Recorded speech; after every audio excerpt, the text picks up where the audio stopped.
Bien, me confirman si se ve bien, se escucha bien. Sí, doctor, sí se logra ver y lo escuchamos. Gracias. Entonces, vamos a empezar este síndrome y que es trascendental desde el punto de vista semiológico, porque gran cantidad de la semiología de abdomen, o lo más rico se va a ver relacionado en semiología se va a ver relacionado a estos temas, ¿no? A lo que es la cirrosis y la hipertensión portal. Seguramente ya hemos escuchado algunas cosas al respecto, de repente hemos revisado algo ya en anatomía, ¿no? Del hígado, en fisiología, en bioquímica, y bueno, de todas maneras ahora en semiología vamos a tener que revisarlo en ese contexto. El hígado sano, como ustedes recuerdan por anatomía, es liso, ¿no? Desde el punto de vista macroscópico. Y desde el punto de vista microscópico está formado por los hepatocitos, ¿no? Que son los componentes o la estructura fundamental, primordial del hígado, pero que cuando éste se ve afectado, como vamos a ver, por diferentes entidades, pueden llegar hasta cirrosis, y que es ya una destrucción de esta estructura, ¿no? Hepática. ¿Cuáles son estas causas que hay que tenerlas en cuenta? Sobre todo, sabiendo que la presencia de alguna de ellas no necesariamente va a llevar a cirrosis, pero que deben tratarse o manejarse de forma oportuna, ¿de acuerdo? Uno de ellos es algo muy común en nuestro medio, ¿no? Que es el depósito de grasa en el hígado graso. Y esto es tan común que muchas veces se subestima como si fuera algo normal, ¿no? Pero hay que tener mucho cuidado porque en el tiempo, pues, bien, puede convertirse en una causa de daño hepático. La enfermedad de Wilson, que es una alteración con depósitos de cobre a nivel hepático, más rara. Fármacos como el paracetamol, los AINES en general, que pueden llegar a dañar el hígado, a dañar la estructura hepática, ¿no? El consumo prolongado de AINES, pues, debe ser muy cuidadoso, teniendo en cuenta el potencial daño que puede darse. Hepatitis autoinmune. Esta es relativamente común entre mujeres principalmente y muchas veces suele ser diagnóstico de exclusión, ¿no? Cuando hemos estudiado otras patologías y finalmente llegamos a la sospecha de que es un cuadro inmunológico. Neoplasias, tumores, toxicidad, de hecho que sustancias tóxicas para el hígado en general le van a hacer daño, ¿no? Infecciones que tienen que ver con, por ejemplo, con la hepatitis viral, la hepatitis principalmente la B y sobre todo la C. La hepatitis C, que como la letra lo dice, pues puede progresar más rápidamente a cirrosis y cáncer. La cirrosis biliar primaria, que es una alteración que parte de etiología un tanto controversial, pero que parte a nivel de los mismos conductos biliares, ¿no? Del hígado, por eso se dice primaria. El alcohol como elemento tóxico fundamental del hígado y sideremia, que ya son alteraciones de minerales a nivel, depósitos de minerales a nivel hepático, pues que van a generar daño también, ¿no? De hecho que las más comunes que tenemos en nuestro medio vienen a ser el alcohol y el hígado graso, ¿no? Y luego el resto de entidades. Eh, Como ven, forma un acrónimo, hepáticas, que de repente puede servirnos para recordar más fácilmente las causas de daño hepático que podemos tener. Entonces, fíjense, si nos ponemos en un contexto clínico, siendo el curso de semiología, tenemos un varón de 62 años, bebedor, acude por emergencia presentando ictericia, coloración amarillenta, ¿no? De escleras, de piel, balonamiento abdominal, el abdomen lo ven hinchado como si estuviese embarazado, náuseas y vómitos, ¿no? El paciente llega hipotenso y taquicárdico.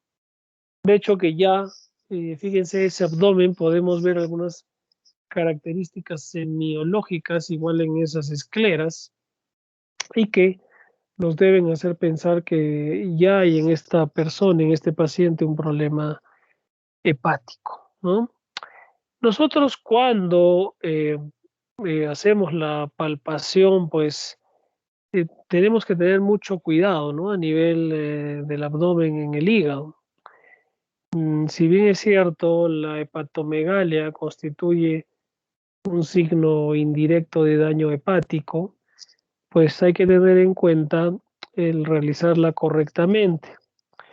Hay que saber que el hígado se relaciona directamente con el vaso y que van a estar unidos a un trastorno que es el síndrome de hipertensión portal que vamos a revisar también, ¿no? La anatomía es crucial. Ustedes creo que ya lo tienen claro, han estudiado 2 semestres de anatomía, ¿no? Uno y dos.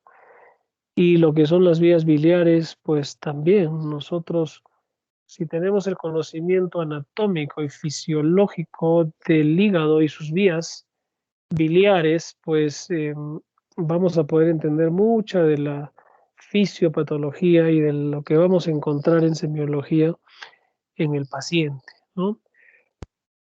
Lo que ocupa el hígado en cavidad abdominal, un órgano noble, ¿no? De más de 1,5 kilos de peso, grande, con múltiples funciones y que por su estructura, que va a ocupar gran parte del abdomen, eh, viene a ser pues parte importante de la semiología del mismo, ¿no? No solamente es la estructura hepática y las vías biliares, sino también la parte vascular, ¿no? No solo el transporte de la bilis, sino el transporte de sangre también a nivel hepático. Y está el sistema porta, ¿no? Un sistema porta es aquel que, cuando lo normal es que vaya de vena a arteria o arteria a vena, este sistema va de vena a otra vena.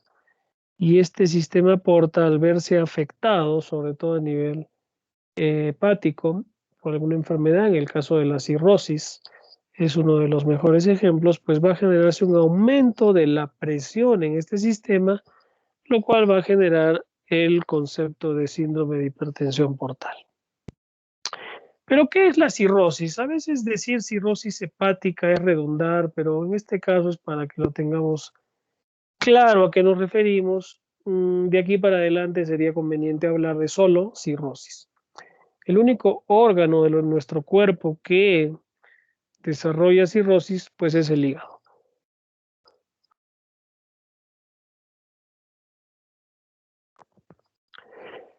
Es un proceso crónico, entonces es progresivo, se va a producir una destrucción con fibrosis del parénquima y van a generar la formación de nódulos de regeneración, pero estos pues ya no van a tener un carácter funcional, ¿no? Sino más bien se va a destruir la arquitectura hepática. Esto evidentemente no solo va a alterar el transporte de la bilis, sino también el funcionamiento a nivel vascular, arterial y venoso. Todo en conjunto va a llevar a una disfunción y posterior falla hepática por una alteración en el funcionamiento de los hepatocitos, ¿no? Esto es, si nosotros tenemos clara la anatomía y la fisiología, como les decía hace un momento, pues va a llevar a la hipertensión portal, que se va a traducir en ascitis, varices esofágicas, alteración a nivel del sistema nervioso central, con encefalopatía hepática y pues ya finalmente a un estado de insuficiencia hepática donde ese hígado pues ya no da más y colapsa, ¿no? Del todo. Ese proceso de la cirrosis puede durar muchos años, ¿no? No necesariamente va a ser tan corto el proceso. Algunos pacientes demoran muchos, 10, 20 años en producirse cuadros severos, pero pues esto va a depender mucho también de persona a persona, ¿ok? ¿Qué es lo que va a pasar entonces? El hígado se va a ver alterado en su estructura macro y que eso obviamente va a llevar después a una alteración en funcionalidad. donde la causa más importante, decíamos hace rato, es el alcohol, ¿no? El licor. Más del 50% de pacientes con problemas hepáticos de cirrosis son producidos por la ingesta de alcohol. En segundo lugar son las hepatitis, ¿no? Las hepatitis virales y las autoinmunes también en tercer lugar. ¿De acuerdo? El hígado a nivel, si lo vemos a nivel microscópico, se va a producir una destrucción en la estructura del hepatocito y este no va a funcionar adecuadamente y pues se va a producir unas alteraciones severas, ¿no? A nivel del metabolismo que se da en este órgano tan noble. ¿Qué es lo que sucede entonces si podemos hacer un algoritmo en cuanto a la fisiopatología? La cirrosis tal cual nos va a llevar a un aumento de la resistencia del flujo portal porque ese flujo vena a vena no se va a producir normalmente, no va a haber flujo de sangre y esto va a aumentar la resistencia a ese nivel. Esto obviamente va a llevar a hipertensión portal y a vasodilatación de todo el sistema esplénico. Esto va a llevar a aumento de la presión capilar esplénica. Evidentemente esto va a generar mayor acúmulo de líquido que pueda ser limpiado por el sistema linfático y se va a producir ascitis. ¿Qué es la ascitis? Es la presencia de líquido libre en cavidad, ¿no? Es un líquido procedente de alguna alteración linfática como consecuencia de un trastorno que es la hipertensión portal, ¿sí? Asimismo, va a haber alteración a nivel arterial con retención de sodio y agua, lo cual va a generar mayor aumento del volumen plasmático y que va a contribuir a la formación de edemas, ¿no? Y cuidado porque si es que no detectamos a tiempo, el paciente no se trata a tiempo, puede progresar a cuadros más severos, ¿no? Donde ya se dañan los riñones y se da un síndrome llamado hepatorrenal, ¿ok? ¿Cómo podemos clasificar o una forma de clasificar a esta cirrosis sería desde el punto de vista etiológico, por ubicación también, por el tiempo puede también verse, por las características de presentación, por la etiología? En realidad las posibilidades pueden ser amplias, pero recordar que la cirrosis alcohólica, de causa alcohólica, pues va a ser la más común, ¿no? Tenemos luego las alteraciones a nivel biliar y posthepática, por ejemplo, casos obstructivos a nivel de la vía biliar, como una neoplasia, por ejemplo, pues van a ser también causa importante, ¿no?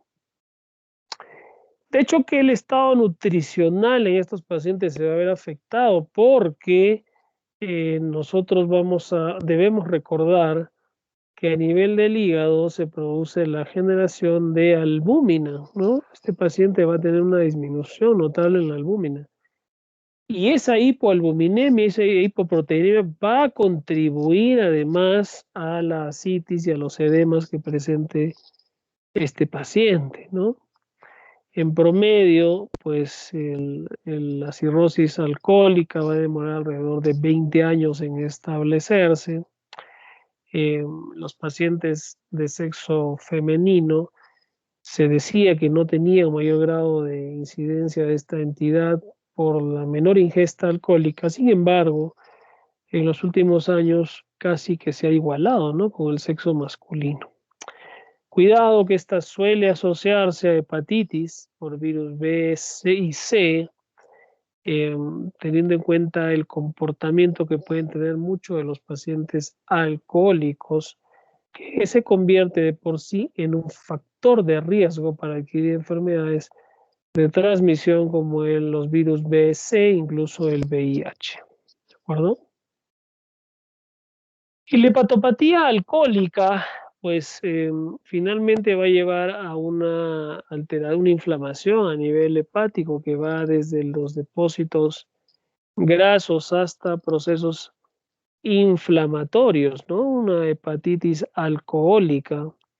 Y esta inflamación nos va a llevar a una necrosis, una destrucción de los hepatocitos y posteriormente pues puede llevar a la, como hemos dicho, a la aparición ya de un cuadro establecido de cirrosis que ya es pues destrucción completamente irreversible, ¿no? Un paciente o los familiares de un paciente con cirrosis nos preguntaron, doctor, pero ¿qué podemos hacer? ¿Cómo le podemos arreglar ese hígado cirrótico?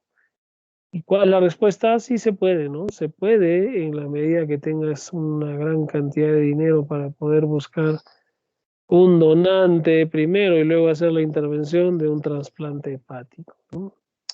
Si ustedes ven las listas o los programas de listas de trasplantes hepáticos públicos del Ministerio de Salud o de e-Salud, pues los alcohólicos no entran a las listas de espera para órganos, ¿no? Es un drama realmente porque ya estos tiempos se sabe que el alcohol es una entidad tóxica para el hígado, pero aún así se sigue consumiendo, ¿no? Y a veces, por ejemplo, hace poco, ¿no? Atendí a un estudiante universitario de una universidad de la ciudad y bueno, él pensaba que su consumo de alcohol era pues algo normal, ¿no? Pero ya él estaba consumiendo alcohol 2 veces por semana y en cantidad más o menos moderada, ¿no? Así es que, y él tenía la idea de que no, bueno, eso es solamente en reuniones, pero que en reuniones 2 veces por semana prácticamente era alcohólico, ¿no? Y eso lo podía llevar en poco tiempo a la presencia de una hepatopatía alcohólica. Por eso hay que tener mucho cuidado. Por favor, entre ustedes conversen, porque el consumo de alcohol no da daño pues inmediato, ¿no? Al hígado, pero a largo plazo es terrible, chicos, es terrible. Los pacientes que he visto con cirrosis no se mueren de inmediato, sufre la familia y es un drama. La cirrosis poshepatítica y biliar, pues de hecho el- la presencia de hepatitis pues va a ser una causa común y también cuadros obstructivos a nivel de las vías biliares, como el caso de neoplasias, también pueden contribuir a generación de procesos inflamatorios. De hecho, que estas dos otras causas hay que tenerlas en cuenta, pero secundarias en relación al consumo de alcohol, ¿no? ¿Qué va a pasar con el paciente con cirrosis? ¿Cómo va a ser su cuadro clínico? Podemos tener un paciente cirrótico compensado, de alguna manera, que no presenta mayor problema evidente, por lo menos, ¿no? Donde pues tiene síntomas generales, ¿no? Astenia, dinamia, se siente cansado, decaído, no tiene apetito. Algunos signos en la piel y en las uñas, ¿no? Como la presencia de arañas vasculares, el famoso eritema palmar o estas telangiectasias, ¿no? Que son como arañitas en la piel de color rojizo, las uñas en vidrio de reloj, de hecho que pueden hacernos pensar estos signos cutáneos unguiales en un paciente con hepatopatía, ¿no?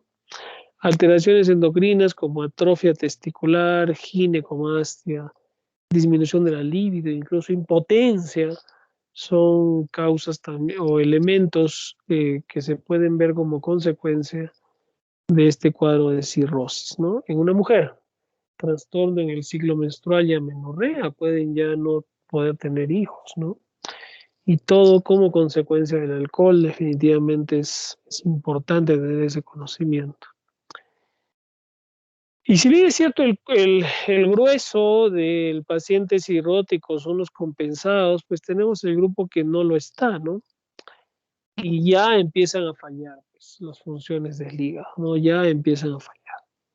El paciente sangra, el paciente ya tiene problemas neurológicos, con una citis importante, están amarillos, permanentes, así es que ya son etapas prácticamente terminales, ¿no?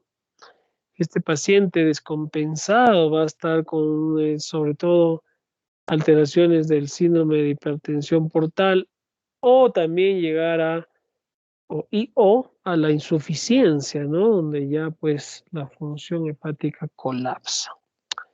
De hecho, que estos pacientes los vamos a encontrar con mayores alteraciones, ¿no? De repente febriles, con hiperpigmentación de piel, hematomas por alteraciones de la coagulación. Acuérdense que los factores 2, 7, 9 y 10 son factores dependientes de vitamina K y estos factores se producen a nivel hepático, ¿no?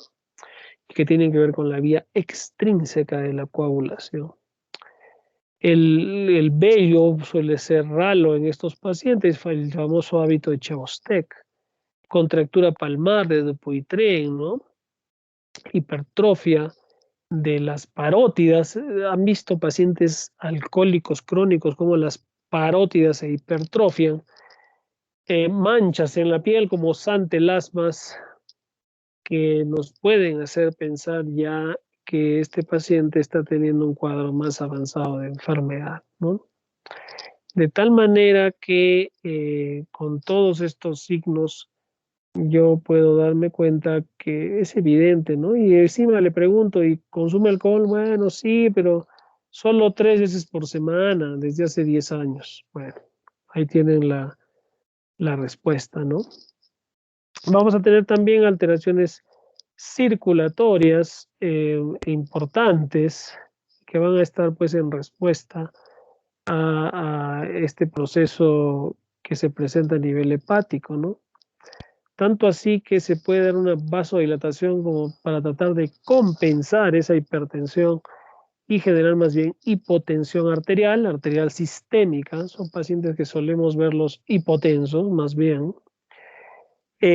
Puede haber compromiso pulmonar y renal secundarios al problema hepático, lo cual pues ya son etapas finales de la enfermedad y de mayor gravedad, ¿no? El síndrome hepatopulmonar y el hepatorrenal. Tal vez esta enfermedad sea como algunas otras de las más prevenibles, ¿no?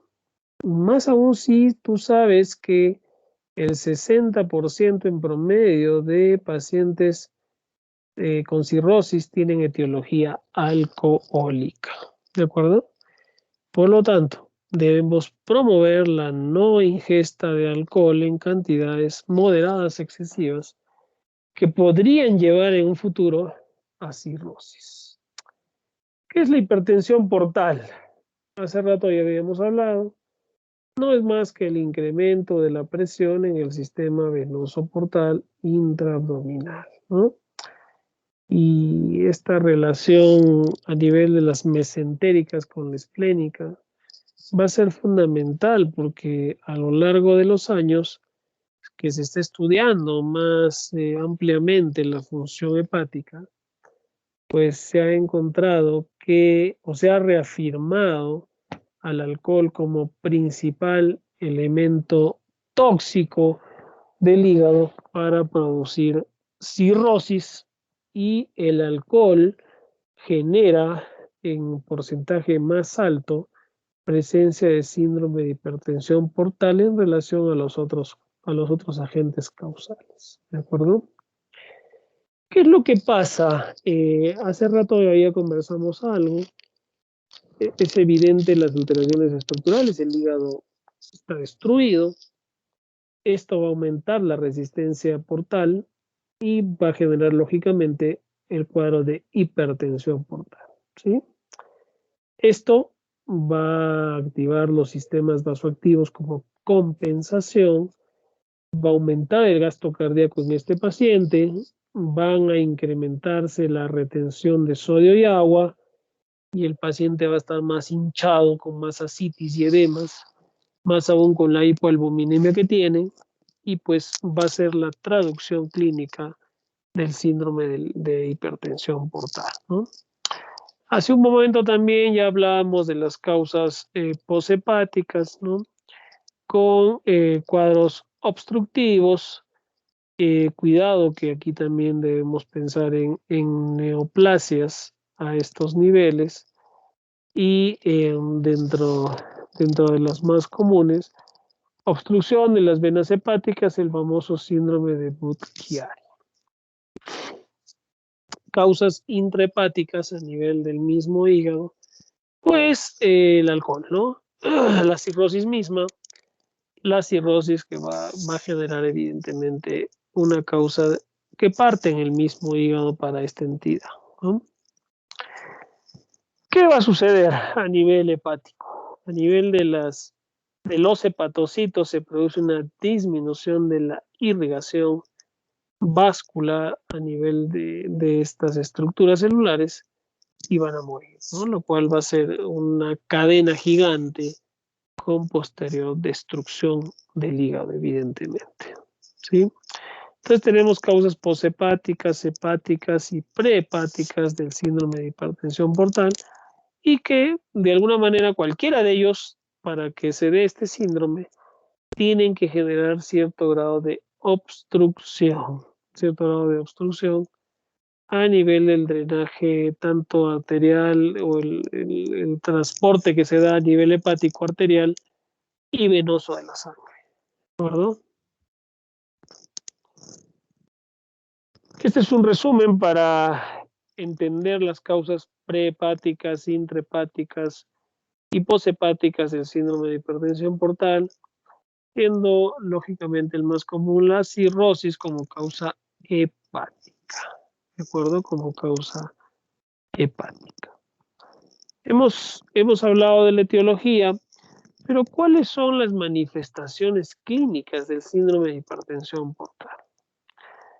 El paciente va a presentar principalmente como consecuencia de esta hipertensión a nivel portal ascitis. En un inicio, el paciente puede tener una hepatomegalia dolorosa, signos indirectos de hipertensión como la ingurgitación yugular. Aparentemente uno ve un hígado sano al comienzo, pero que con el tiempo pues va a incrementarse el compromiso de este y se van a generar mayor cantidad de manifestaciones, ¿no? Puede crecerse este hígado con el tiempo, generando hepato y esplenomegalia, varices esofágicas, hemorragias digestivas. Ya pues el hígado va a enfermar y esto va a ser más grosero, más evidente en las causas hepáticas como el consumo de alcohol. Muy bien. Cuidado porque cuando nosotros examinamos el abdomen, vamos a ver el grado de circulación venosa colateral que pueda existir y cómo es que estas se van a presentar en el paciente, ¿no? Así, a nivel del sistema venoso umbilical, y estas van a generar alteraciones no solo a nivel intraabdominal, sino incluso más abajo, ¿no? Produciendo hemorroides, ¿sí? Y esto en el sistema venoso profundo, a ese nivel. Pero eso no vamos a verlo, ¿no? Y desde el punto de vista semiológico no lo vemos. Pero sí vamos a ver alteraciones en la circulación venosa subcutánea, como en el sistema portocava superior, y que pues van a generar alteraciones ya groseras, ¿no? Definitivamente los sistemas cava, portocava, van a traducirse en la formación, uno de ellos es el ejemplo de la cabeza de medusa y de las venas colaterales que pueden verse a nivel de flancos, ¿no? Parte del síndrome de hipertensión portal. El sistema venoso profundo, lo más trascendental va a ser pues las famosas varices esofágicas y que cuando una de estas se rompe es una desgracia porque va a generar una hemorragia que puede ser tan brutal que puede comprometer la vida del paciente. Por ello es que un paciente con cirrosis debería hacerse de ley una endoscopía digestiva alta para evaluar la presencia o no de varices esofágicas y darle tratamiento o ligarlas directamente a estas varices esofágicas. Porque cuando sangran, el paciente tiene más del 60% de posibilidades de fallecer. Estas varices esofágicas tal vez sean la complicación más seria del síndrome de hipertensión portal. y que deben tratarse desde el inicio con una identificación oportuna, como les decía, con una endoscopía digestiva, ¿no? Entonces, tenemos la circulación venosa subcutánea con el sistema a nivel umbilical que da la famosa cabeza de medusa y el sistema cava-cava a los costados, ¿no? Los laterales que van a generar evidencia de esta circulación venosa colateral cuando nosotros examinamos el abdomen, ¿no? Típico paciente con ascitis, con el abdomen hinchado, pero además con la presencia de o la visibilidad incrementada de los sistemas venosos superficiales a ese nivel, ¿no?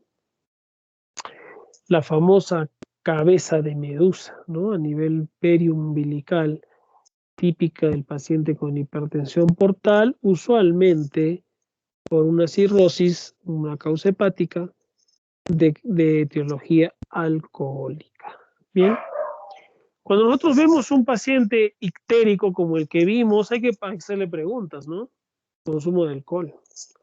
Y aquí hay que tener cuidado, ¿no, chicos? No solamente es que tome whisky, cerveza, porque también hay otros productos como la chicha, por ejemplo, que tiene contenido alcohólico y que puede generar daño hepático también, ¿no? Fármacos hepatotóxicos como los AINES, hepatitis, antecedentes de hepatitis virales B y C. El paciente inicialmente puede estar aparentemente bien, refiriendo solo debilidad, cansancio, ¿no? Molestias en el hipocondrio derecho, pero conforme se incrementa el compromiso, pues ya el paciente podemos verlo con mayor debilidad, con baja de peso, con alteraciones hemorrágicas, ya con un abdomen evidente con circulación venosa colateral, con ascitis, es decir, ya se hace más florido en cuanto a los signos que podemos encontrar en el paciente, inclusive hepatomegalia, el paciente desnutrido, con ginecomastia, pues ya el diagnóstico es claro, ¿no? Lo malo, como les decía en el inicio, es que la cirrosis no tiene retorno, no tiene retroceso. Hubiese sido prevenible, pero si se presenta ya no hay nada que hacer, ¿no? Y eso es importante saberlo porque va a ir en relación a la expectativa que tiene el paciente y su familia, ¿no? Y eso hay que ser claros desde el inicio. Si bien es cierto existe el trasplante hepático, pues no solo es muy costoso, sino también aún teniendo los recursos es complejo porque tenemos que encontrar un donante, ¿no? De tal manera que desde un inicio tenemos que hablar de la gravedad de esta entidad y no crear falsas expectativas, ¿no? Lamentablemente hay gente que lucra con estos pacientes diciéndole que va a tomar esta hierba o esta planta y que eso le va a ayudar al hígado, que lo va a recuperar, cuando, como estamos hablando, son situaciones irreversibles. Vamos a pedir exámenes, todo, lógicamente las pruebas de función hepática dentro de las más importantes, ¿no? Paciente cirrótico, ya con un cuadro establecido, vamos a encontrar un hígado duro, micro, macronodular, puede haber hepatoesplenomegalia, signos evidentes a la palpación y a la percusión, como la oleada ascítica, ¿no? O la matidez desplazable, típicos de la presencia de líquido libre, de ascitis, ictericia, arañas vasculares, hematomas, antelasmas, hipocratismo digital, pues alteraciones hormonales, puede haber ginecomastia, ¿no? Y que hay que tener mucho cuidado porque el examen en estos pacientes muchas veces suele subestimarse, ¿no? Y pensar que son cosas que no merecen mayor atención cuando estamos más bien frente a un caso grave, ¿no? De compromiso hepático. Puede haber alteraciones neurológicas, sí, y esto suele ser el inicio del fin, porque dentro de la clasificación del paciente con falla, con daño hepático, pues esta alteración de conciencia suele ser en estadios avanzados, muy avanzados de la enfermedad, ¿de acuerdo? Entonces, es posible poder evaluar a un paciente con cirrosis para poder clasificarlo según su severidad, sí. Y una clasificación es esta de Child-Pugh, donde la mnemotecnia o el acrónimo es BATEA, ¿no? Vamos a ver las bilirrubinas, la albúmina, el tiempo de protrombina, si tiene cefalopatía o si tiene ascitis. Entonces, con esto nosotros vamos a poder evaluar el grado de severidad que presenta este paciente y podemos tener un child A, B, C y que el C pues ya nos va a decir que es un paciente en estadio muy avanzado de compromiso hepático, ¿no? Fíjense, ahí están los criterios para el child, donde el A pues es una enfermedad compensada, nos da una sobrevida importante al año, pero cuando tenemos un child C, un grado C, pues ya la sobrevida disminuye al 50%, ¿no? O sea, de 2 pacientes con Child C, 1 se muere al año. Entonces, la cirrosis y la hipertensión portal son entidades que van de la mano, una no se separa de la otra. Y lo que debemos nosotros proponer, e incluso conversarlo, ¿no? Entre ustedes, es que la ingesta de alcohol, inclusive una vez por semana, y hasta estar ebrio, pues lo que va a generar a futuro es un daño hepático que, como les decía, no solo genera sufrimiento en el paciente, porque no se muere de un día para el otro, es largo, sino también, y eso hay que verlo por favor bien, el problema familiar o la situación familiar que se genera alrededor de un paciente así, no solo para movilizarlo, sino con el pronóstico que pueda tener, ¿no? Que de hecho que va a depender del grado de severidad que se presente y así poder determinar su sobrevida, ¿no? Y esto decirle a la familia. Como les comentaba, la expectativa no debe ser muy grande teniendo en cuenta una enfermedad tan avanzada, ¿no? Siempre, cuando uno hace la historia clínica de estos pacientes, hay que conversar con la familia. Ustedes, ¿qué suele pasar? Suele suceder que ustedes le hacen la pregunta al paciente, le dicen, señor, ¿y usted toma alcohol? No, yo jamás he tomado alcohol, nunca. ¿Qué es eso? Y de pronto hablan con la esposa le dice que toma todos los días, ¿no? Entonces es un dato importante en estos pacientes semiológico hablar con los familiares, ¿no? Muy bien. Entonces, yo les voy a hacer las preguntas de aquí, de lo que hemos hablado. Si bien es cierto, es un tema muy amplio, pero como han visto, puede resumirse y entender las características clínicas de la cirrosis, entender su fisiopatología y poder comprender el síndrome de hipertensión portal que se presenta en casi todos estos pacientes en etapas avanzadas de enfermedad, ¿sí? Muy bien, si tuvieran alguna pregunta, alguna duda, un comentario.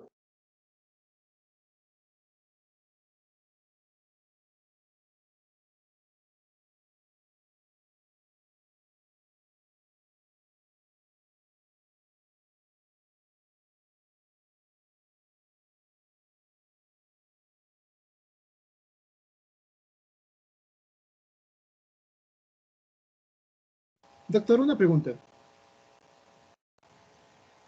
Disculpe, doctor. Adelante, adelante.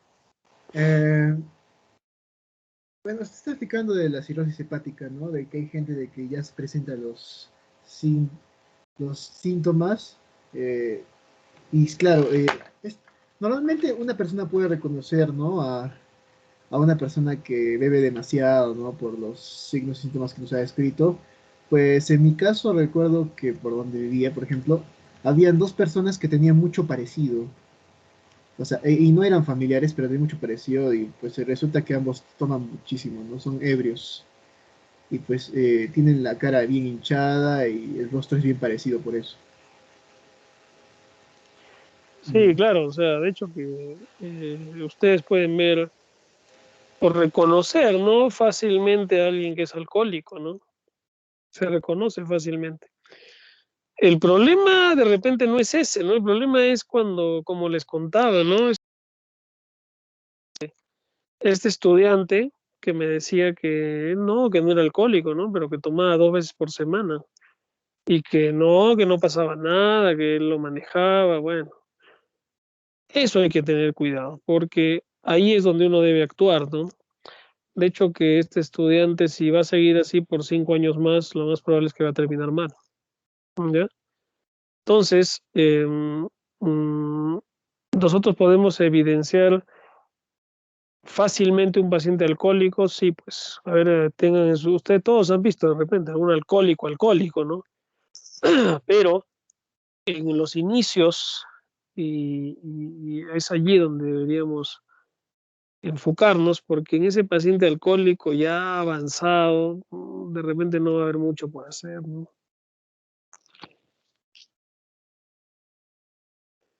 Y ojo, a un trasplante hepático puede llegar a costar hasta $500,000. Hay artistas mundiales que se han hecho trasplante hepático. Si ustedes de repente han escuchado de Rafael, este cantante español, trasplantado hepático. Y así sucesivamente hay varios, ¿no? A nivel mundial, pero no es pues un procedimiento de rutina, ¿no? Que bueno, te enfermas del hígado y vas y te trasplantas. No, no es así. Por eso nosotros, ustedes, debemos enfocarnos en la prevención, ¿de acuerdo? En la prevención.